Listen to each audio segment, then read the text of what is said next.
আপনি ওই ছেলেটার কথা চিন্তা করেন, হাফেজ। আপনারা ভিডিও দেখছেন, রিফিউজি ক্যাম্পের ভিতরে আগুনে পড়ে মারা গেছে। সেটার নাম ছিল শাবান, কোরআনে হাফেজ, সফটওয়্যার ইঞ্জিনিয়ারিং নিয়ে পড়তেছিল। আপনারা রুহ আর রুহ রিমের কথা চিন্তা করেন, ওই যে ছোট্ট মেয়েটা বিল্ডিং ধসে গেছে, মারা গেছে, তার দাদা তার ডেড বডি বুকে নিয়ে বলছে রিম, রুহ আর রুহ।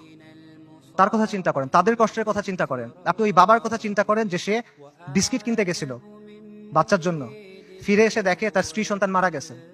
সে কান্না করতেছে আর বিস্কিটটা বাচ্চার হাতে দিয়ে বলছে, বাবা তুমি এটা নিয়ে যাও।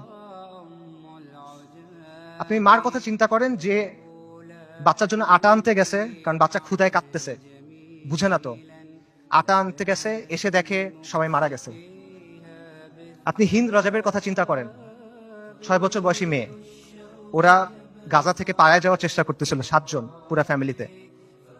ইসরায়েলি ট্যাঙ্ক ওদের ঘিরে ফেলছে, গুলি করছে, সবাই মারা গেছে, ও বেঁচে আছে। তখন